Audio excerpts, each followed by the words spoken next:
قبل ایک مذہبی رجحان، ایک تھاٹ یہ بھی پائی جاتی ہے کہ یہ جو ہر وقت مال کمانے میں لگے ہوئے ہیں جو لوگ، تو ہر وقت سے ایک تشبیہ دیتے ہیں، لیکن یہاں یہ بھی تھاٹس پائی جاتی ہیں کہ جی جو سراسر دنیا داری ہے، مال کماتے رہتے ہیں، مال کماتے رہتے ہیں، صرف دنیا داری میں لگے ہوئے ہیں.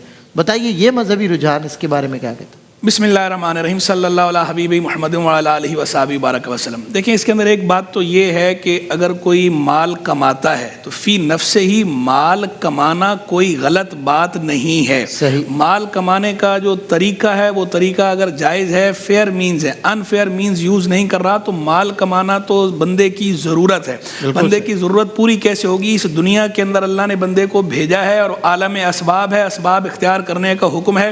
بندہ مال کمائے گا تو ہی زندگی اچھے انداز میں گزار پائے گا. تو مال کمانا تو ضروری ہے، بلکہ فرمایا گیا اِنَّ أَطْيَبَ مَا أَكَلْتُم مِّن كَسْبِكُم. حدیث ہے، حضور جان عالم صلی اللہ علیہ وآلہ وسلم نے ارشاد فرمایا تم جو سب سے عمدہ چیز کھاتے ہو وہ تمہارے اپنے ہاتھ کی کمائی ہے.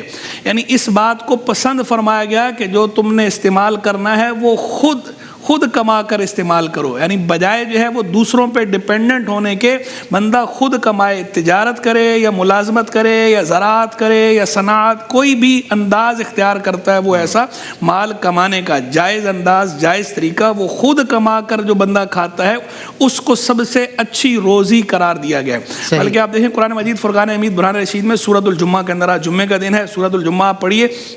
اللہ تبارک و تعالیٰ نے ارشاد فرمایا فَإِذَا قُضِيَتِ الصَّلَاةُ فَانْتَشِرُوا فِي الْأَرْضِ وَابْتَغُوا مِنْ فَضْلِ اللَّهِ. جب نماز مکمل ہو جائے، جمعے کی نماز ہو جائے، تو زمین میں پھیل جاؤ اور اللہ کا فضل تلاش کرو. تو یہاں فضل سے کیا مراد ہے؟ مفسرین نے باقاعدہ وضاحت فرمائی، یہاں فضل سے مراد رزق ہے.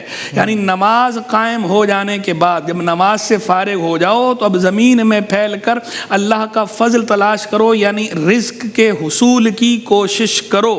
تو نماز کے بعد اگلا حکم کیا ہے؟ رزق تلاش کرنا ہے. اور اسے تعبیر کس سے فرمایا جا رہا ہے؟ اللہ کے فضل سے. تو یہ بھی اللہ کا فضل ہے، مال بھی اللہ کا فضل ہی ہے. باقی یہ جو مال کی مذمت بیان ہوتی ہے وہ اس کا ایک خاص کانٹیکسٹ ہے، تو آؤٹ آف کانٹیکسٹ چیزوں کو نہیں دیکھنا چاہیے.